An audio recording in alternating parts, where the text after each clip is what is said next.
Bom dia! Hoje vamos conversar sobre programação orientada a objetos, ou simplesmente POO. Você já ouviu falar nesse termo? Já ouvi sim. Sei que é um estilo de programação, mas confesso que ainda acho meio confuso. Normal. Vamos por partes. A POO é um paradigma de programação, ou seja, uma forma de pensar e estruturar o código. Ela se baseia em objetos, que são como coisas do mundo real representadas no software. Mas antes de falar em objetos, vamos entender por que a POO foi criada. Vamos falar agora sobre conceito de paradigma. Na programação tradicional, chamada de estruturada, o foco está nas funções e dados separados. Já na POO, nós unimos dados e comportamentos dentro de uma única entidade, o objeto. Isso deixa o código mais modular, reutilizável e próximo da realidade. Certo, mas o que exatamente é um objeto? Boa pergunta! Um objeto é uma instância de uma classe. Pense na classe como um molde e o objeto como o produto feito a partir dele. Por exemplo, se tivermos a classe carro, um objeto pode ser um carro específico, Fiat Argo branco, ano 2022. Observe que na codificação de uma classe, ela começa com a palavra class, seguida do nome da classe, no caso, carro. Em seguida, foram definidas as variáveis modelo, cor e ano, cujos tipos são string, string e int, respectivamente. Ao final da codificação da classe carro, foi colocado um método que é ligar. Observe que a palavra void significa que este método não devolve nenhuma informação depois que o método é executado. Além disso, sempre que se define um método, ele deve vir com abre e fecha parênteses. Tudo que é codificado no método ligar deve vir entre chaves. Note que foi colocado um comando para imprimir o texto "O carro está ligado". Para utilizarmos esta classe, primeiro instanciamos ou criamos uma instância da classe por meio da palavra new. No comando carro, meu carro é igual a new carro, carro é o nome da classe, meu carro é a instância. Uma vez instanciada a classe, a instância meu carro pode definir então os atributos definidos na classe, que é modelo, cor e ano. Vamos falar agora sobre encapsulamento. Um dos princípios fundamentais da POO é o encapsulamento. Sabe o que é? Acho que tem a ver com colocar em uma cápsula. Não exatamente. O encapsulamento permite esconder os detalhes internos de uma classe e expor apenas o que é necessário por meio de métodos públicos. Isso evita que outras partes do programa alterem o estado do objeto de forma errada. Podemos, por exemplo, criar uma classe conta bancária, definindo uma variável saldo que seja privada do tipo double, que significa precisão dupla. Criamos, então, dois métodos ou comportamentos públicos. O primeiro método, depositar, que não devolve nenhum valor e que recebe um número, valor, que é do tipo double. Este método acrescenta valor em saldo se o valor for positivo. O segundo método, getSaldo, por sua vez, devolve um valor double por meio do comando returnSaldo. Perceba que saldo é uma variável privada. Sendo assim, na POO, só é possível ter acesso a elas por meio dos métodos depositar e getSaldo. Continuando, o próximo tema é herança. Outro princípio fundamental na POO é a herança. Você já ouviu esse termo fora da programação, certo? Sim, como herdar uma casa dos pais, ou algo assim. É isso. Na POO, uma classe pode herdar atributos e métodos de outra classe. Por exemplo, considere uma classe animal que tem o método respirar, que imprime animal respirando. Vamos criar outra classe cachorro que seja derivada de animal. Neste caso, a POO requer que você coloque a palavra extends entre cachorro e animal para fazer a conexão. Observe que em cachorro foi criado outro método latir. Então, o objeto cachorro pode fazer as duas coisas, respirar, que vem de animal, e latir, que foi definido nele mesmo. Vamos ao terceiro pilar da POO, que é o polimorfismo. Esse nome é esquisito. O que significa? Poly igual a muitos. Morfismo igual a formas, ou seja, múltiplas formas. Na prática, significa que objetos de diferentes classes podem responder de formas diferentes ao mesmo método. Para você entender, vamos ver um exemplo. Vamos criar a classe animal, que possui o método emitir som. Vamos criar a classe gato, que estendes é herança, de animal, que possui o mesmo método emitir som, só que ele diz miau, diferentemente do que foi definido em animal, som genérico. Vamos criar a classe vaca, que estendes é herança, de animal, que possui o mesmo método emitir som, só que ele diz mu, diferentemente do que foi definido em animal, som genérico. Veja que as classes gato e vaca alteraram o comportamento herdado de animal. A classe animal definiu como som genérico, mas gato definiu como miau e vaca definiu como mu. Não é interessante? Agora que você já entende classes, objetos, herança e composição, vamos dar um passo além e falar sobre abstração, mais especificamente sobre classes abstratas e interfaces. Você sabe o que é uma classe abstrata? Mais ou menos. É uma classe que não pode ser instanciada diretamente, certo? Perfeito! Mas vamos além. Uma classe abstrata serve como modelo incompleto. Ela pode conter métodos implementados, isto é, contendo códigos, e métodos abstratos, ou seja, métodos sem corpo ou sem códigos, que devem ser obrigatoriamente implementados pelas classes filhas. O termo abstração consiste em isolar a complexidade e expor apenas o essencial. Você não precisa saber como o motor de um carro funciona para poder dirigi-lo, certo? Vamos a um exemplo. As classes abstratas devem conter a palavra abstract para defini-la como tal. A classe funcionário é uma classe abstrata e no seu interior perceba os vários métodos codificados. Funcionário abre parênteses, getNome abre parênteses, getSalárioBase abre parênteses e calcular salário. Dentre esses métodos, todos têm códigos inseridos entre chaves. Apenas calcular salário não tem nada entre chaves. Isto significa que o código deve ser implementado em uma classe derivada.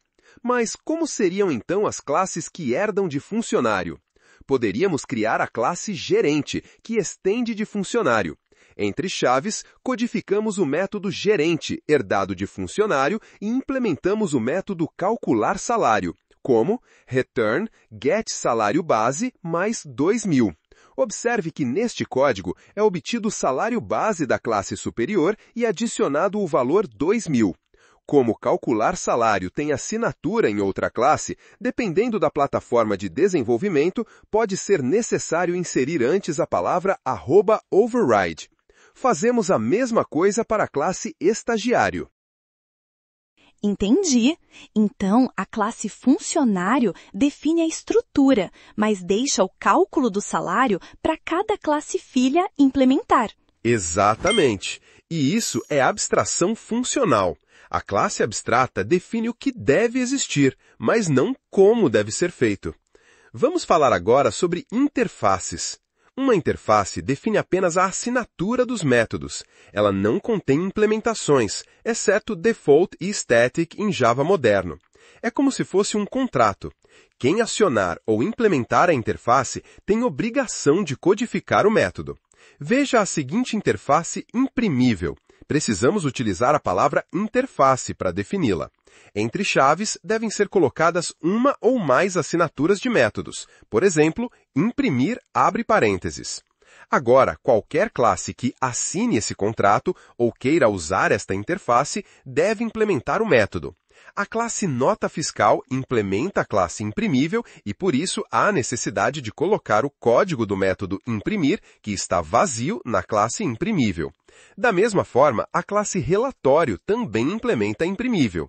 Resumindo, use classes abstratas quando houver relação direta entre as classes, herança verdadeira, e use interfaces quando diferentes classes devem obedecer a um mesmo contrato, mesmo que não estejam relacionadas diretamente.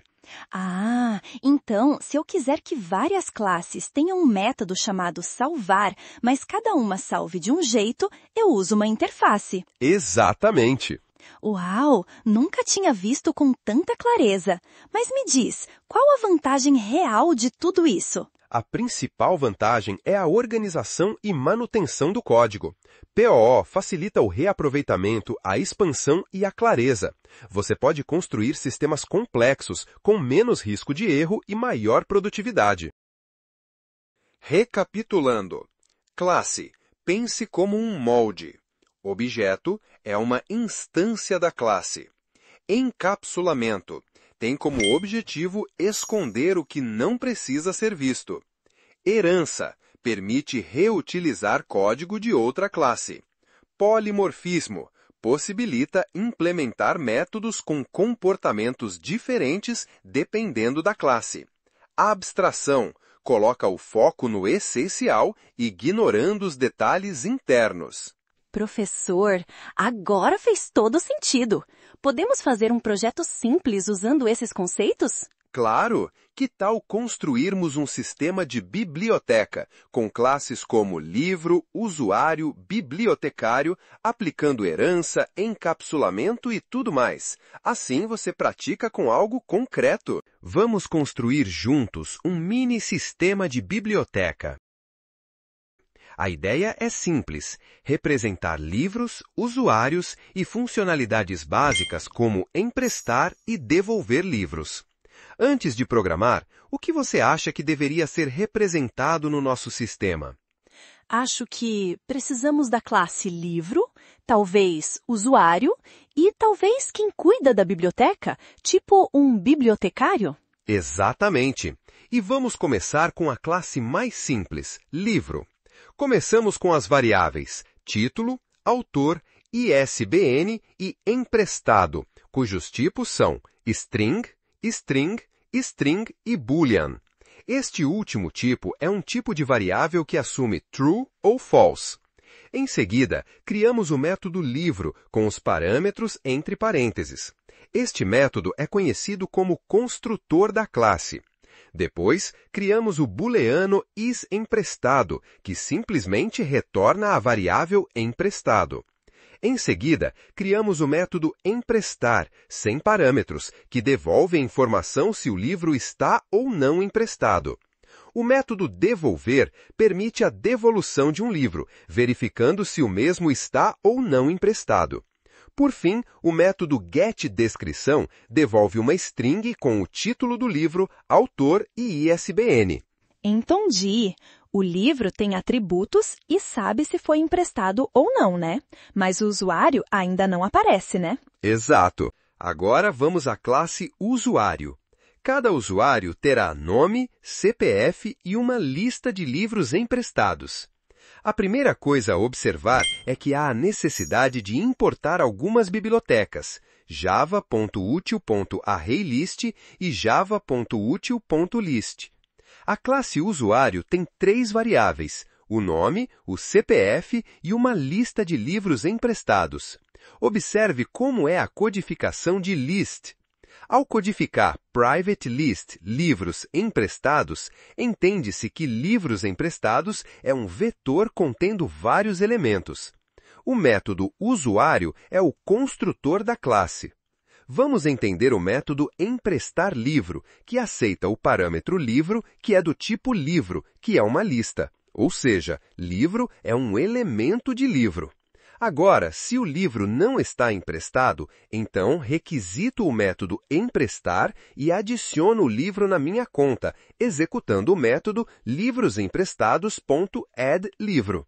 No entanto, se o livro já encontra-se emprestado, apenas emita uma mensagem.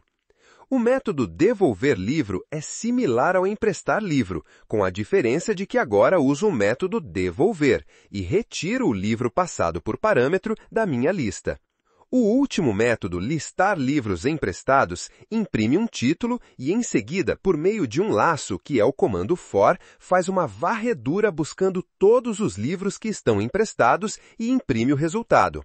Observe que, ao imprimir, o método getDescrição, que está na classe superior ou classe pai, é utilizada. Legal! O usuário está manipulando os objetos livro. Isso é composição, certo? Muito bem observado. Sim, essa é uma forma de composição, ou seja, um objeto possui outros objetos. Aqui, o usuário possui uma lista de livros emprestados. Agora, vamos à classe bibliotecário. Vamos fazê-la herdar de usuário, mas com alguns privilégios extras. A classe bibliotecário estende de usuário. No código desta classe tem um construtor, que é public bibliotecário string nome string CPF. Além disso, tem mais dois métodos, cadastrar livro, passando o livro como parâmetro, e o método remover livro, também recebendo o livro como parâmetro. Ah, agora sim! O bibliotecário é um tipo de usuário, mas com mais poderes. Exatamente! Isso é herança. O bibliotecário herda todos os métodos e atributos de usuário e ainda pode estender com novas funcionalidades. Agora, para testar este programa, precisamos criar um programa principal, que chamamos de main. O padrão de codificação do main é public static void main string args fecha aspas. Vamos aos comentários do código inserido em main. L1 é uma variável do tipo livro e está definido com os dados O Senhor dos Anéis, J.R.R. Tolkien, número 13456789. L2 é uma variável do tipo livro e está definido com os dados 1984, George Orwell, número 9876542. Nestas duas linhas de código, observe a palavra new, o que significa instanciar um objeto. O 1 é uma variável do tipo usuário e criado como Ana 111.111.119. B1 é uma variável do tipo bibliotecário e criado como Carlos 999.999.99-99. Já que L1, L2, U1 e B1 estão criados, posso agora trabalhar com eles, acionando os métodos cadastra livro, emprestar livro, listar livros emprestados e devolver livro, passando o livro como parâmetro quando for necessário. Sensacional! Agora tudo faz muito mais sentido. A APOO realmente ajuda a organizar o código. E isso é só o começo. Podemos aplicar polimorfismo com uma interface pessoa, adicionar tratamento de exceções, usar coleções mais eficientes ou até conectar isso com um banco de dados futuramente.